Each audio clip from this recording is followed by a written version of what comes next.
Hey traders, TG Watkins here. It is August 26th when I'm recording this, and today I am in San Francisco for the Money Show. So I'm going to be out here teaching my 2-hour masterclass. I don't know if any of you guys are going to be out there. I mean, obviously, if you're watching this, then you're probably someplace else, but just want to let you guys know what I'm doing. And it actually feels pretty nice being here because the market is doing a whole lot of nothing. So today I just kind of want to talk about and say, hey, you know what? Sometimes it's okay being in cash or laying low, or just being like, you know what? The market is really not doing a whole lot, so I don't want to do a whole lot either. And so that's why I was saying it's actually a pretty nice week to be traveling and then be presenting at the Money Show, because then I can focus on that and I don't have to worry about the market screaming away from me. But one way to look at this is that we've seen with the SPX over the last few days, the market generally has come down. Yeah, there are a couple moves to the downside, but actually now that price has reached the daily 21, look how sideways it has been for the last easily 4 days. Maybe 4, even 5 days, like that. And it's hard to really tell which way this is going to go. On the surface, you could say, oh, I think the daily chart is bullish. I think the S&P is bullish because it's right here pretty much at the prior highs and prior support. It is sitting here on the moving average, but we don't know if price is going to hold the moving average and move up, or if it's just taking time resting at that moving average until it breaks lower. This is where I like to also use some of my lower time frames to help me get a little bit better feel for what's going to happen in the next few steps. And I look here on the hourly chart, and I don't exactly see a pretty picture, mostly because I have the Moxie Indicator firing to the downside. You can see here the Moxie Indicator is below zero. And we have price, what appears to be doing is bear flagging into the underside of a downtrending hourly 50.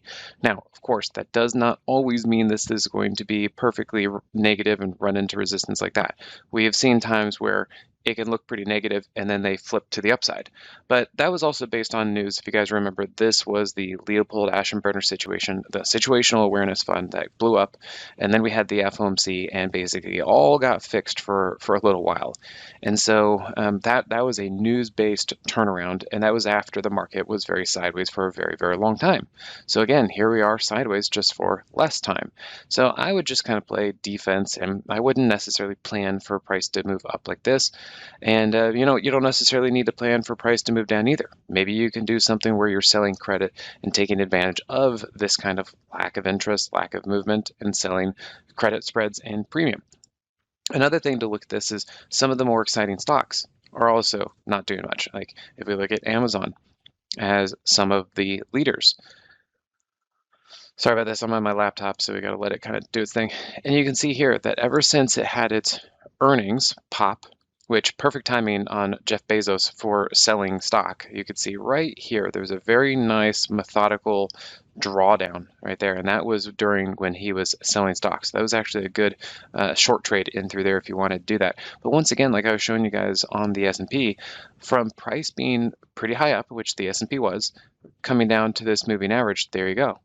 And then if you look on the hourly chart, you could see also very similar where price was just kind of bear flagging into the underside of a downtrending hourly 50 and the Moxie Indicator below zero.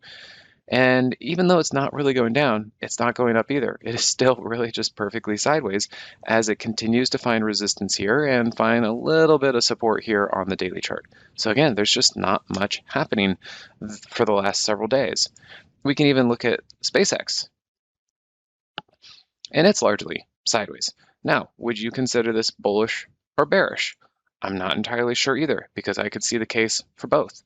Right now, I could see that there is resistance right here from the prior support areas and from the IPO price. But then we look here and we say, okay, well, there's support. It's holding the daily 21. And what about the hourly chart? Well, it could be finding resistance at the hourly 50, or this could be what I call a trampoline move, which is price below the 50 and the Moxie Indicator above zero, basically a buy the dip situation. And it has kind of drifted up a little bit since it's moved down, but it's still largely sideways. So which way is this going to go? It's another kind of unknown. We could even look at Bloom Energy, which had some news over the week. Apparently Nancy Pelosi was adding to this to her portfolio. So I think that is what gave it a little bit of a boost yesterday. You can see kind of a nice kind of pop and turnaround right there. Maybe we could call this a double bottom. area in through here, but if you even back up, we're largely still sideways in this range.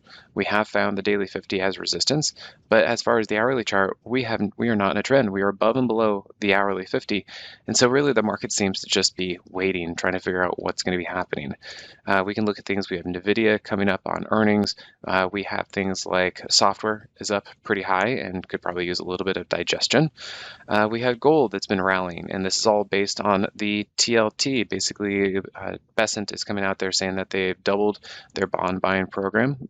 They are kind of doing some interest rate control on this. And so it's interesting. We kind of have some negativity, we have some weakness, we have poor seasonality, we have midterms coming up, but then here they come in buying some bonds, which is supposed to kind of lift the market. So it kind of seems like we've got this weightiness and this heaviness of seasonality, but the loftiness and bullishness of bond buying, and the market seems to find itself kind of stuck in the middle, not knowing which way to go. And so there are still some things that are moving, of course. You can always make a trade here or there if you want to. Gold and crypto had a pretty good run, but now they're kind of topped out for the moment. And so this is just kind of one of those times where there doesn't always have to be a trade. And if you find yourself looking around at things and being like, I'm not really sure what's going to happen next, or things just aren't doing that much and they're not moving, then that's perfectly okay. And I know it's been, for me, as a productive person and an engineer, and I like to work on things and accomplish stuff, this is one of the hardest things that it took me to learn and just be okay with as I was studying stocks, is that a lot of days you just don't actually do anything. You watch, you look at things, you build your watch list, and you can kind of practice. But for the most part, you're not actually putting on trades. And you just have to understand when the environment is good or not good, conducive or not conducive for being aggressive in the markets. And it feels right now the market's just not very conducive for being aggressive. So take a look at that, understand it, kind of tone down with the market, and then wait for some better signals to pop up whenever the market will end up doing that. But for right now, the market is still just very, very sideways. Had a little bit of excitement after the situational awareness fund got blown up and then bought up. And after that, we are right back. I mean, look at this. Look at the NASDAQ, just right back here, right in the middle of this entire trend. So can't exactly be bullish, can't exactly be bearish. We're going to have to wait and see what the market wants to do next. All right, guys? So anyway, I'm going to go do my presentation, my class at the Money Show, and then other than that, I'll be back to my regularly scheduled program. We'll see everybody in the Moxie room soon. Remember, simplytrading.com/Moxie.